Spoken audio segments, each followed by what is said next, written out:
Alright, thanks for coming to meeting 108, everyone. We're going to do some advanced networking stuff right after announcements.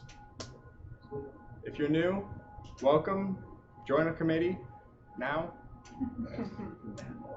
And we have a few announcements. We're still in 4th for the NSA Codebreaker Challenge. Still doing great, but if you haven't started out with it, please do, because we want to crush the next up person. Just absolutely destroy them. Ohio Cyber Reserve, or the Ohio Cyber Reserve, is the initiative started. I guess that got signed, or the bill. Was that a bill or? Yeah, I think the governor side. Yeah. So that got signed, and so that's open now. So if you want to apply for that, talk to us after the meeting. Go ahead. What is the Cyber Reserve, real quick? It's.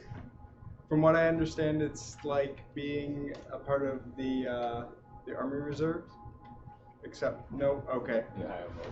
Hi. It's. You want to come up and explain it? Yeah. So the Ohio Cyber Reserve is a new branch of the Ohio Cyber Militia. It's going to be.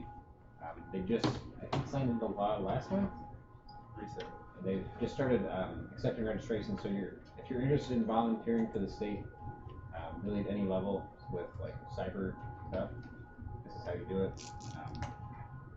You do have to be a U.S. citizen because it's part of an armed force, but it's just computer stuff. So. All right. Awesome. And no meeting next week because it's going to be Thanksgiving and everyone's going to be with their families. There's the scoreboard. Weekly news. What time is the scoreboard? Oh, scoreboard. So here's us, and here's the guys that we want to crush. It's OSU. OSU. So get on it. What is the Institute of Mining and Tech? What is this? Yeah, I don't know about that, but they've got one guy who just killed it. Yeah. Cool. You're up. All right. Weekly news is kind of a hybrid this week.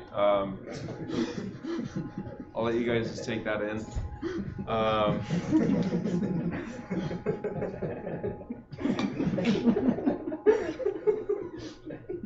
This is Chris's idea, not mine. So we started adding rack A to Moz. I've got a diagram after this slide I can show you, so it'll make more sense. But yeah, currently Moz has a hold of, that should say rack B and C, not rack A. And then Rangemaster updates. Chris added this one, but we started adding Docker support. Do you want to elaborate on that, or just that's exactly a thing? What it sounds like. Yes. So Rangemaster can deploy Docker containers in a way. No? Not what it does. I haven't touched that.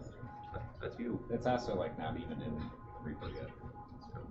But then we've just cleaned up machine deployment, so I showed that to you guys last week, where we can actually like deploy virtual machines with Rangemaster.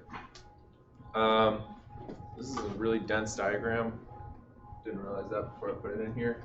But up top is just, for those who don't know, what our racks look like currently. So starting from left to right, we've got rack C, B, and A. The center top one of B is our Moz rack controller, so it kind of controls everything. So starting from 1 up to 7 in each rack, except for B, that's where Moz lives. But the way Moz works, the only reason I'm going over this is so people actually like understand how Moz works. But basically, Moz talks to our servers over its iDRAC controller through IPMI to install like a fresh Ubuntu image. It just pixie boots it. And then from there, it installs KVM and creates a KVM pod. And that is just a hypervisor that can deploy like a massive amount of VMs. So Moz sets everything up, and then Rangemaster can kind of run in parallel with that to deploy VMs inside those KVM pods. So basically all of that works right now with rack B and C, and we're just adding rack A onto that. If anyone wants to get some hardware experience, I think we're gonna have to take some of them apart just to see what hardware is inside of them, just to get an inventory of like RAM and hard drives and everything inside of it. Isn't that what it looks like on the inside? Yes, but some of them don't have hard drives, so we can't actually like boot them and see how much RAM's inside of them and stuff. So And once we get them joined to mods, that should give us a lot of diagnostics. But yeah, we have to order hard drives first. And, but yeah. A6 literally has no hard drives or RAM in it right now. Yep. So, does anyone have any questions about how all of that works? It's a pretty dense diagram, but that's just kind of lab updates this week. This was a really interesting article to read. So Phineas Fisher, for those who don't know, is just known as a vigilante hacker. He kind of took like a 3-year hiatus, but back in like 2014 to 2016, he hacked a bunch of government agencies and or banks to just steal a bunch of information / money, like give it away to people, kind of like Robin Hood. That's the best way I can describe it, is like the digital Robin Hood. But he released a manifesto recently. I didn't see the exact date, but basically offering up to $100,000 for anyone who can like hack anything for political gain or just disclose information. It's extremely illegal, but they don't know who this guy is, and he hasn't been caught yet. So he said he would pay through Bitcoin and Monero. Is that the other one? So highly recommend you don't do it, but this is a thing. I thought it was really interesting. But he hacked some bank, an offshore bank in like the north of Ireland, and stole like several hundreds of thousands of dollars and just gave it all away. He didn't get caught at all. None of the banks of the 5 that he's hacked have disclosed that they've been hacked. Like this 5th one, we've only heard about it because he disclosed it, he or she. But yeah, that was really interesting. So, any questions? Cool. Chris?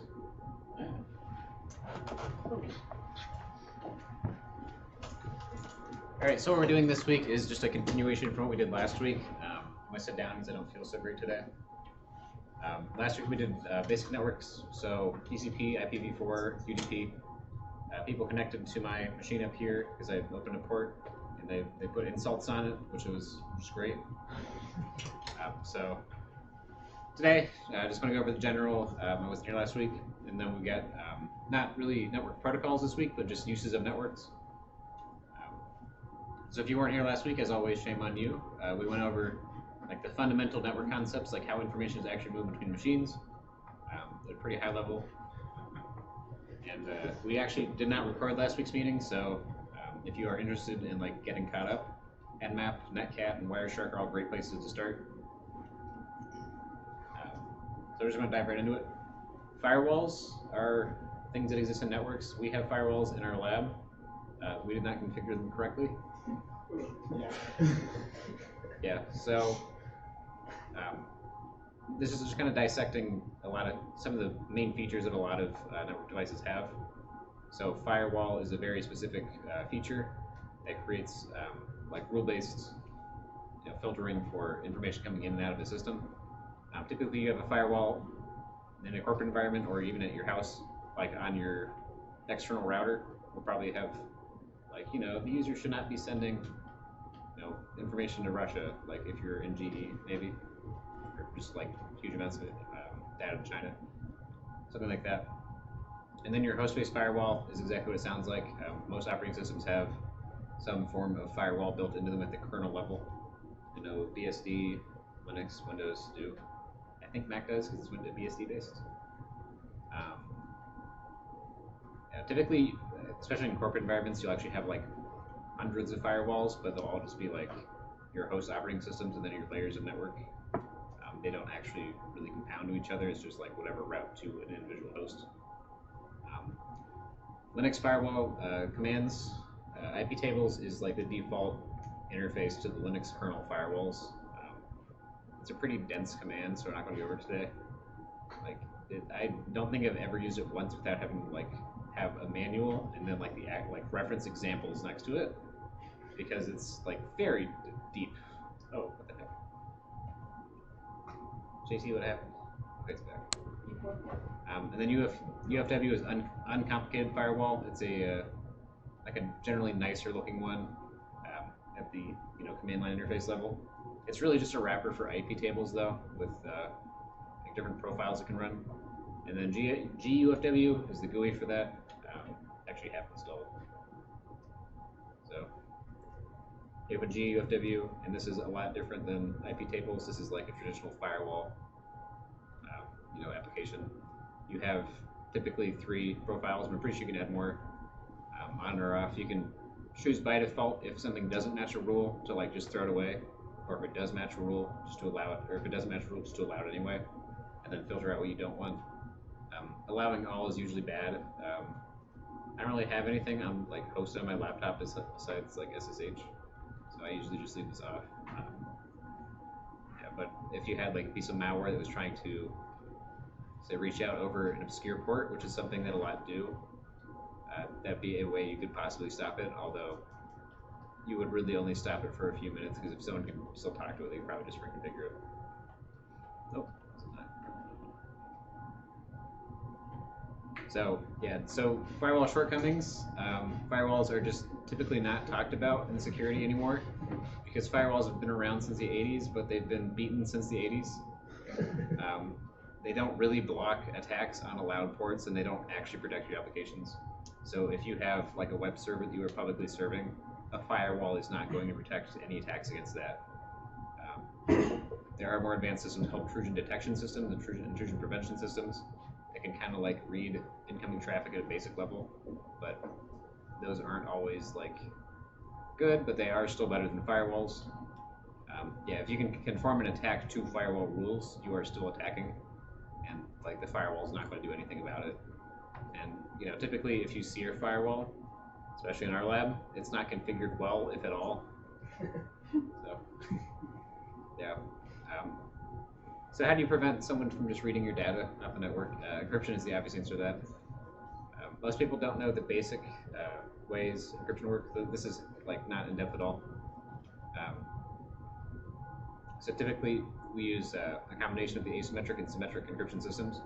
So asymmetric is you have a key pair, and say you have a symmetric encryption key. So you have so asymmetric, you encrypt with one key and you decrypt with the other. You give the encryption key out to everyone, and then when they send you a message, you decrypt. Symmetric key encryption is like AES, so you encrypt and decrypt with the same key. The function is reflexive of its own input, or the inverse of its own input. So what you do is you take a symmetric key and you encrypt it using a public key, and then you send those back and forth between a server and a client. There's a little bit more like depth to that. That's called the Diffie-Hellman Key Exchange, which is also just DH under where that thing is over my slides. So the most commonly used variations of this are RSA for the authentication through public keys, and then Diffie-Hellman, which is blocked, which is also just called DH, the key exchange. So once you get the symmetric key between both machines, symmetric encryption is usually like 10,000 times faster than asymmetric encryption. So that's what we talk about, or talk over. And then you're actually creating a key per connection, also called a session key. So it's usually a little bit more forward safe. So if an attacker breaks one key in the future, if they have a bunch of network connections saved and logged, like through Wireshark, if they get on your network somehow, they would have to break one key at a time. And that's how TLS works, is a variation of this. So network address translation, this is kind of a more abstract one. So you have your home router right here, but you have a bunch of machines behind it, but the internet only sees you as one address. So the way that works is you have a device that has 2 or more networks on it, and then it just basically forwards that out of that.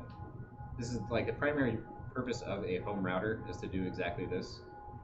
This saves a lot of IPv4 addresses from being wasted on individual devices in people's houses. Because if you didn't know, IPv4, like the total amount of addresses actually run out for like everything. Whereas like IPv6, there's plenty of addresses because it's just mathematically bigger. So VirtualBox does this too, Docker does this too. Pretty much any virtualization, you use some variation of NAT by default on your networking, because it's just how it does it. So NAT plus port forwarding. So if you're behind a router, say you're home and you want to expose a web server or a CSGO server, I guess was the example here, or both, you can take ports coming into your router and forward them out to your other machines on your network. This is literally just like a basic HTML table is how it displays. This is just very simple rules like import, external port, internal address, internal port. It's not super complicated. So if you ever had like a Minecraft server or something at home, this is probably exactly what you did to get it out. So, actually something interesting is Docker uses this to expose container ports. So if you've ever run a Docker image on your local machine and use the P flag, that's exactly what it does because Docker has its own internal network. And then when you connect to your local machine and you have an exposed Docker port or container port, all it's doing is connecting back to that container port through port forwarding over NAT. So proxies are also very interesting. So did anyone ever use a proxy to get past like a school firewall? Probably like everyone to some degree. So this one's like pretty dead simple. You just forward traffic through another remote computer, and that computer forwards on your actual request for you, and then just sends you back the actual data. Where these get complicated is that there's a lot of different types of proxies. Two of the more common ones are HTTP and HTTPS, as well as SOCKS. So you can have proxies at like the protocol level. So HTTP and HTTPS, when you send a request to those kinds of proxies, they will actually like change the information in the request to better serve HTTP to you over a proxy. But if you do something like SOCKS, SOCKS is socket server proxying. So any data that is sent to it over TCP, it just throws out on the network. It's at a lower level than a protocol. So, and there's all kinds more proxies. Actually, SMTP servers. So when you send email, the default way SMTP servers work is kind of as a proxy, but also as like a local caching method. Those are interesting. That's a weird example. So those often get confused with VPNs, especially with commercial VPNs today. So back in the day, people used to say, use proxies to be anonymous, but today, if the video is not available in your country, your VPN can say this is America. The more traditional network or way to use VPNs is to connect a bunch of machines that aren't connected physically. You can connect them logically, typically over an encrypted channel. So say you have done your key exchange with another machine and you just send like raw TCP at it, but like for an entire network instead of like for one session. Good examples of this are OpenVPN and WireGuard are the two big open source ones right now. And then Hamachi and NordVPN are just some random examples of commercial ones. So Hamachi is more like a traditional VPN. This is what we actually use in the lab for remote access. If you've ever done anything with Minecraft and you didn't port forward, this is probably what you used. NordVPN is again one of those that functions more like a proxy, where you connect with one computer and that's not connected to the other computers joined to NordVPN. You're just using it to get past a firewall typically, even if that's like a corporate, like you're not in the right country firewall. So,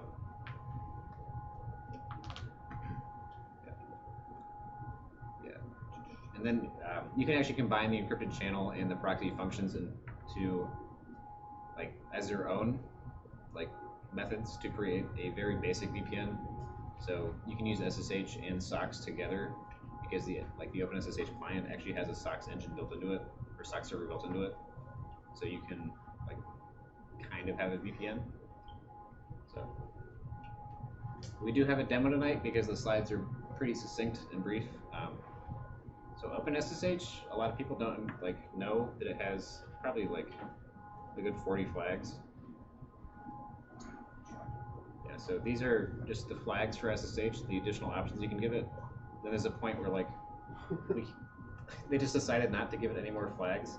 So you have to specify the options individually, and that list goes on for quite a while. So I just thought we would explore a few of them tonight.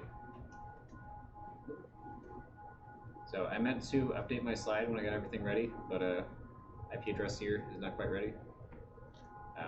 What we've done is I have a router that we've all seen before, the Cyber UC demo Wi-Fi. The password to this is just password, so yeah, please get out your laptops. So you can join this with just password as the password, and then join back to that and update the slide. What I've done is I've taken a host-only network on my host computer through VirtualBox and added 2 virtual machines to that. One of them is hosting a Apache web server, which we can all connect to, but only through the second machine through any of the various port forwarding methods. So L and R, or actually, no, L and D will be good for that. So D in SSH starts a SOCKS proxy, and L will forward a remote port to you. So we'll just kind of explore this a little bit more once I actually connect back to the network.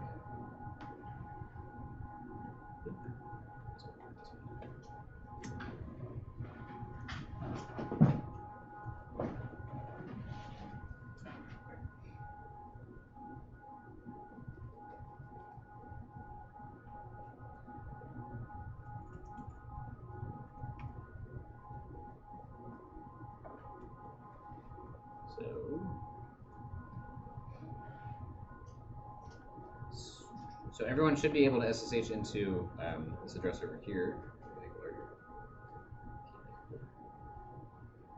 Let me zoom in. Did anyone see that? 163. Yeah, 163. So this is the IP address on the network that people should be able to join. And then you should be able to SSH into that using guest and password. So if you've not ever done anything with SSH, this will be pretty fun. So this is on my host machine on the right. So if you don't have a SSH key pair that you use, go ahead and do SSH keygen.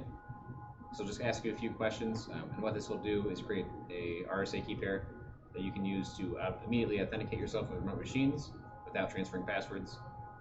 So if I happen to already have one, but what that'll do is it'll create a, if you don't have it already, a .ssh folder, and then in that you'll have IDRSA and IDRSA.pub.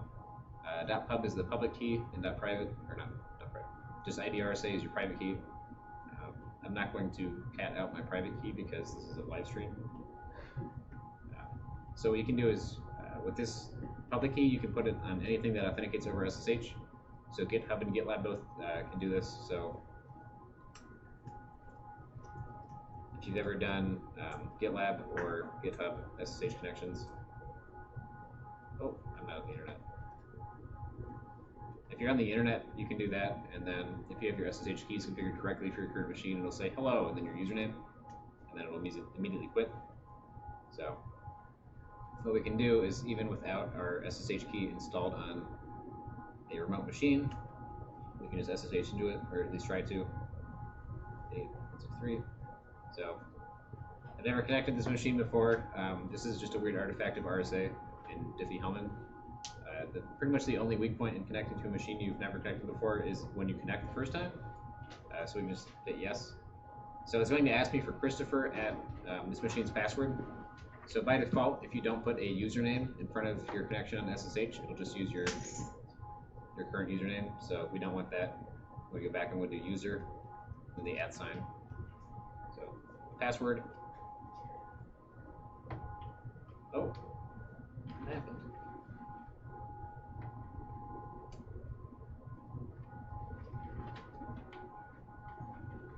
Did someone? Why? Oh, sorry. I didn't know you were still using it. Sorry. I can. Did you turn off the machine? No, I did not turn off the machine. I'm still using the terminal. Sorry. Did you change the password? No, I did not. Okay. Is this still password? Am I just doing something wrong? Yeah, that's password. Yeah. Password. Oh, I'm using user, not guest. I'm sorry. It's guess. Yeah, the user is guest, not user. I got confused. So I actually already have my SSH key on here. So if you're on a system and you want to see if anyone's already on there with you, you can type in who. So we'll just wait for everyone to join the party.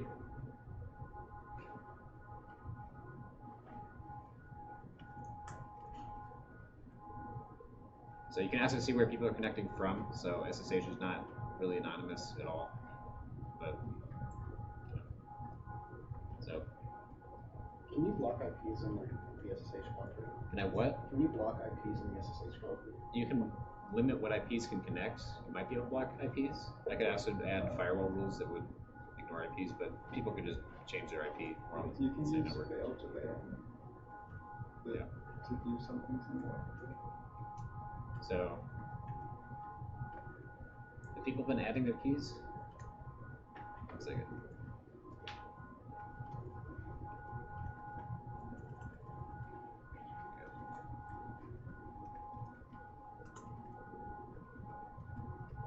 So there's a file called .ssh authorized keys from the home user, the user's home directory, and this is default for pretty much every SSH installation. You can customize this.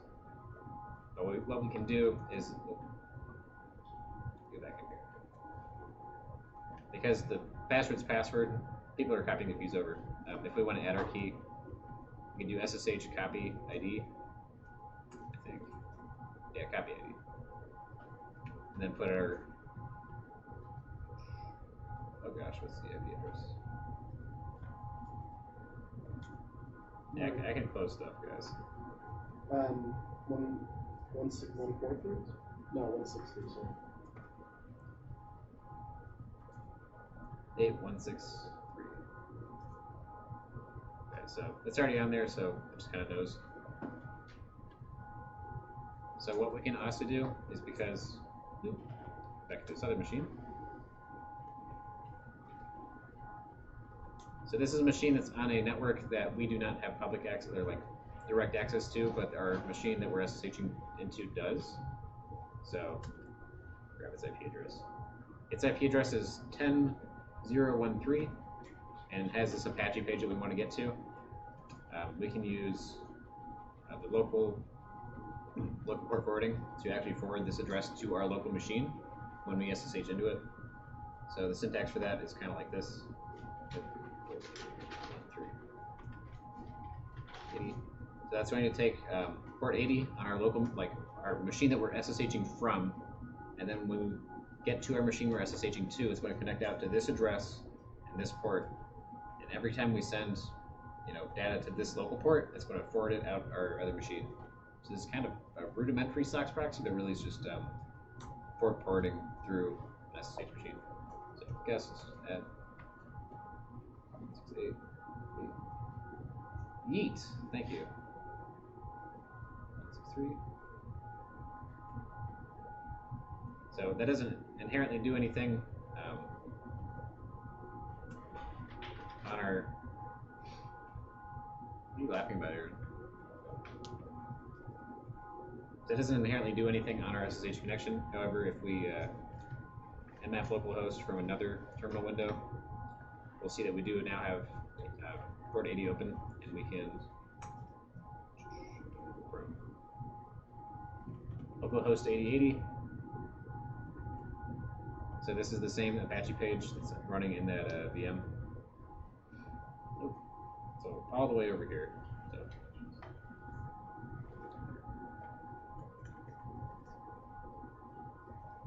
Oh my god.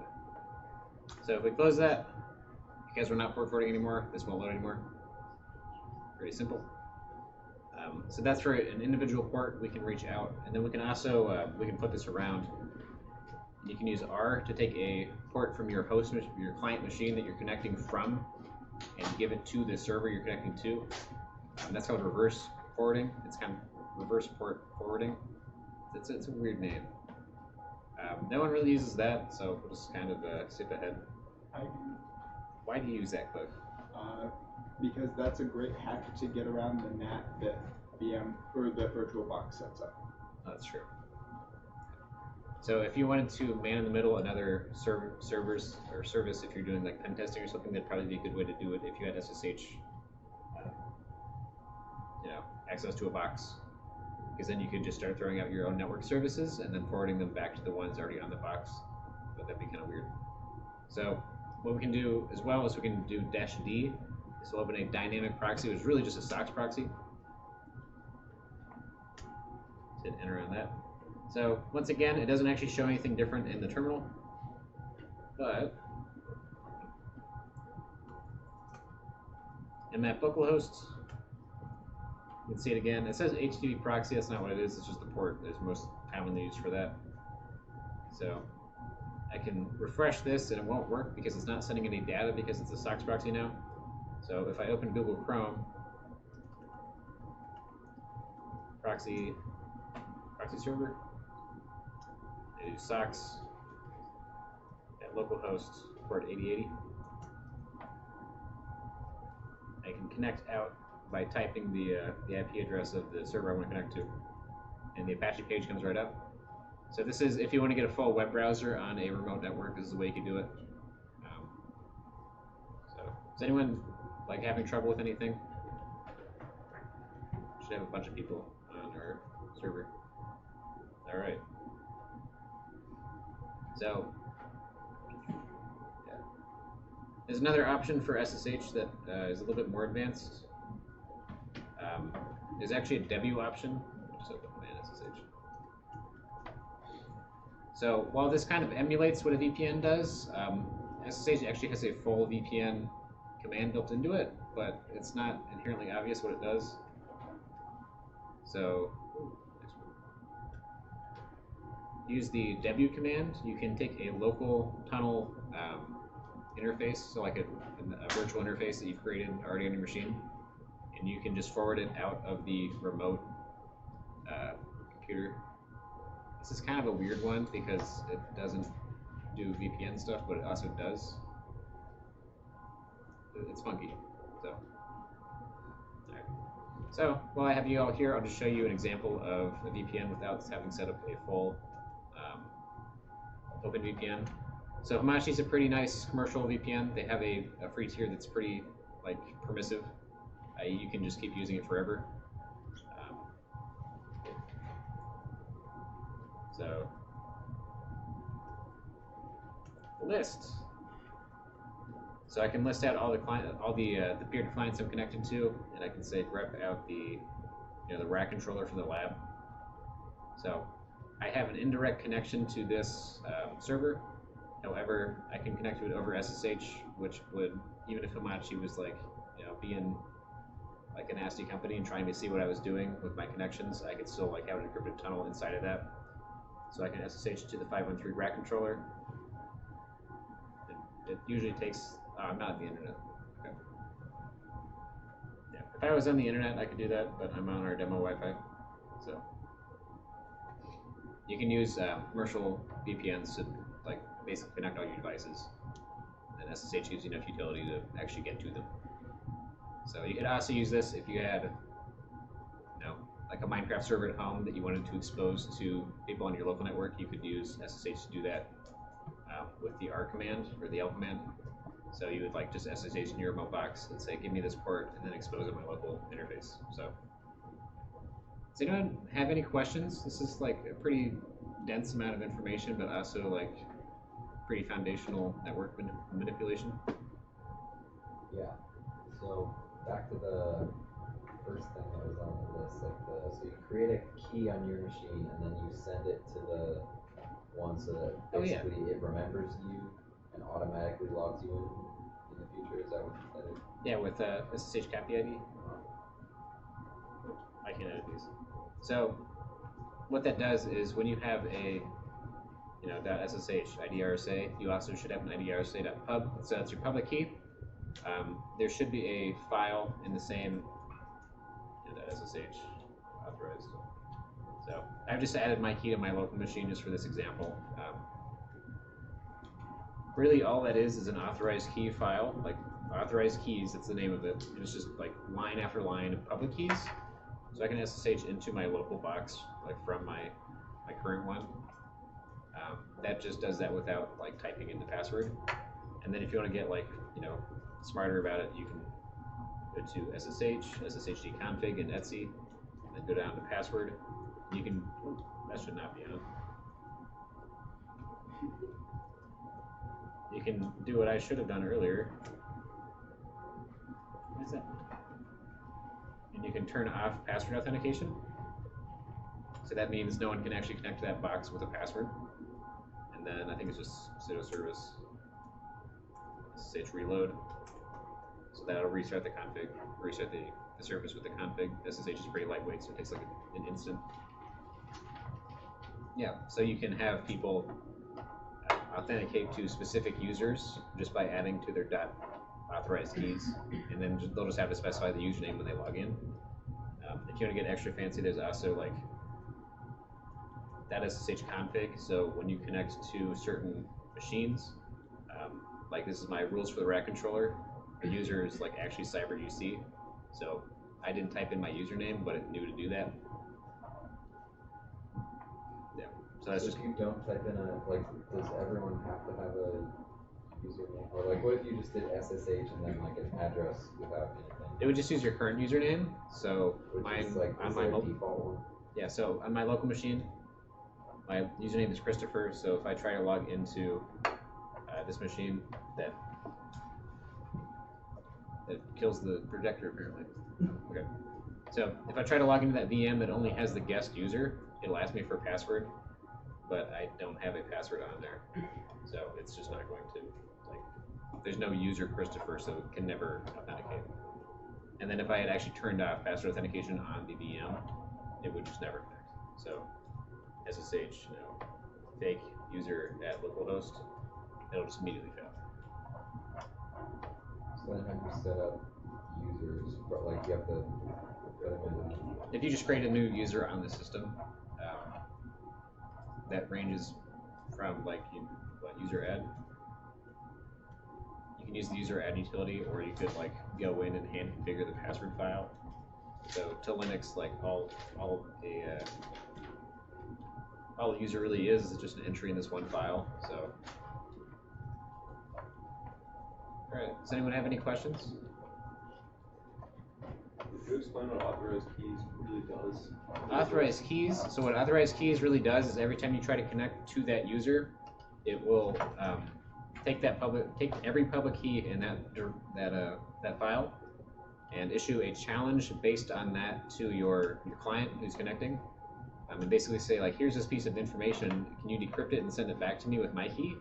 And if you can't ever decrypt it, then you obviously don't have the private key that goes to any of those public keys, so you can never sign in as that user. So that's more of the encryption side of things.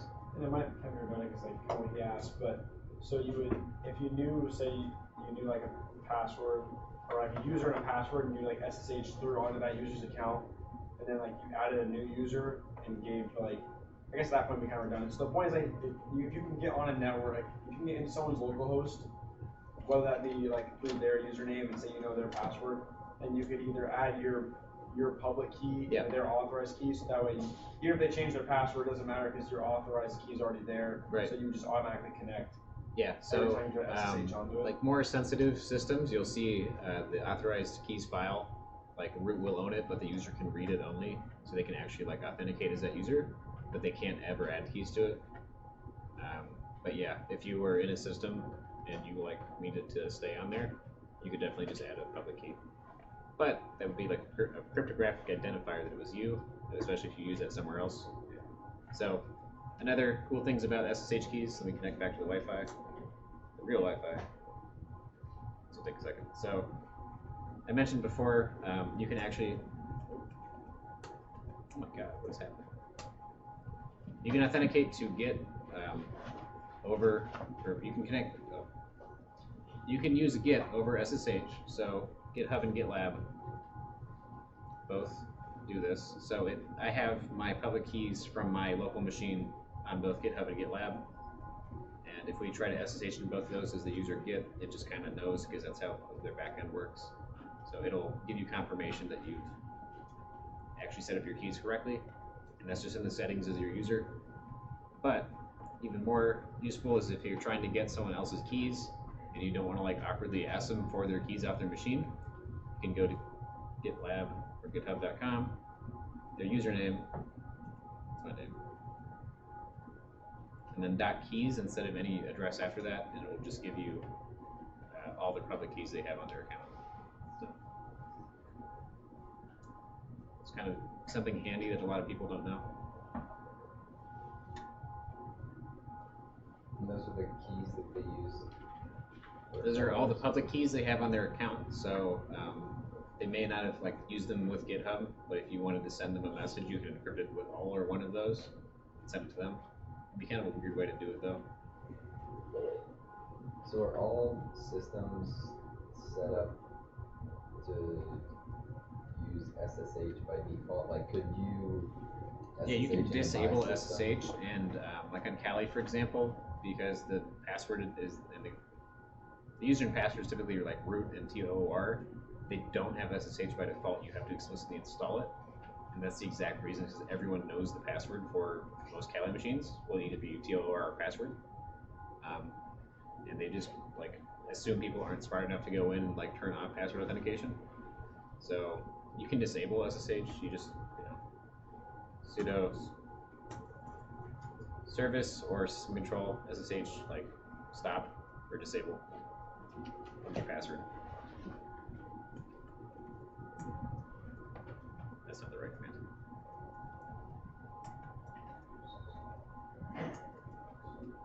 So you don't need to run SSH. Uh-oh. I probably didn't want to do that. But you can turn it off if you want to use something else. So, but it is typically like the standard way people use remote console.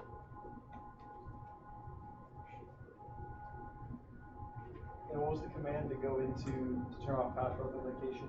All of it. So this is more of a Linux thing, but pretty much all of your configs for every program are under etc. So I have all kinds of just random stuff in here, but specifically SSH is in the /SSH directory in etc. Or etc SSH.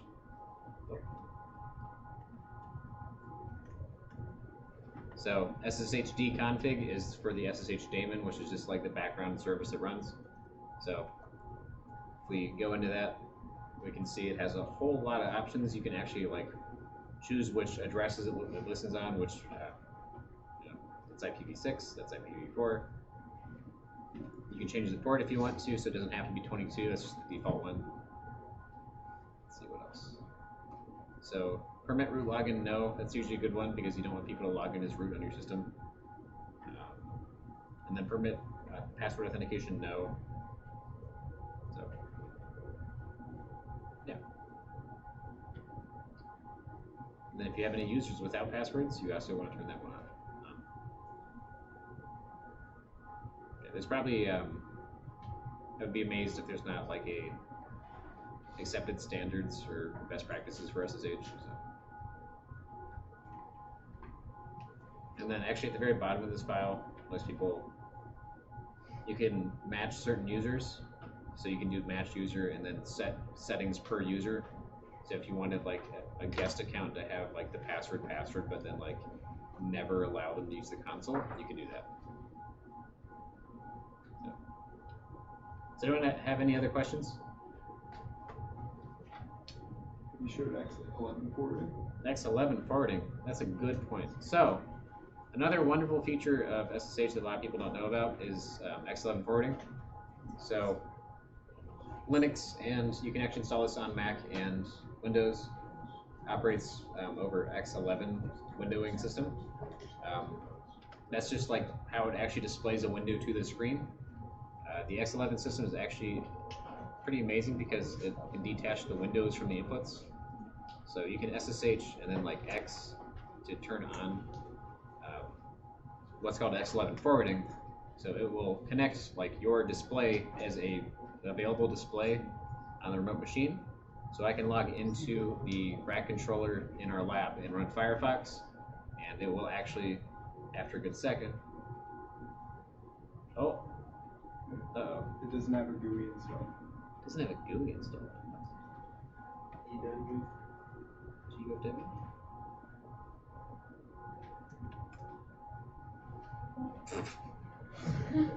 Alright. Well, let me try the other machine. XC guest at, and it probably came off its own network too, so let's see.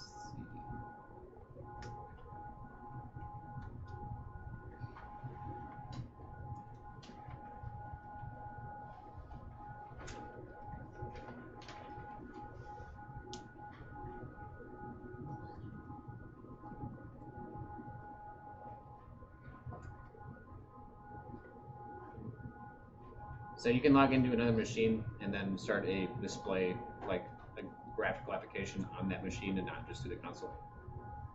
And then actually have it come back to your screen. For some reason, my VM gets really upset if I'm connected to anything besides the demo Wi-Fi. Maybe it's just a UC secure thing. So let me try that.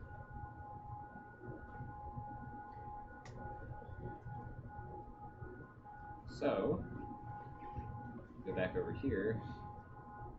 That's the one I wanted.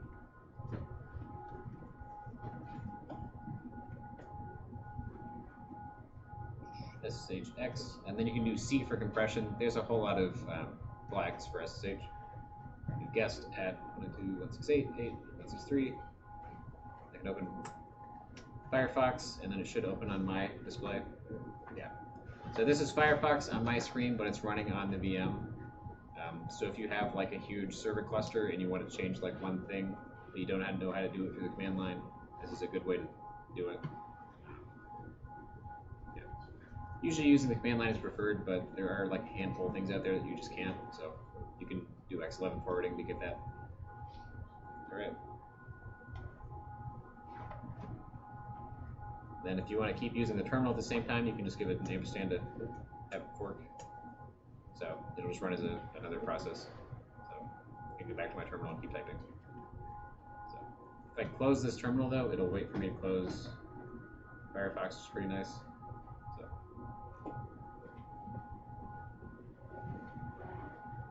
Does anyone have any other questions? All right. If you're interested in the Ohio Cyber Reserve, come talk to me or Aaron. Otherwise, have a good Thanksgiving.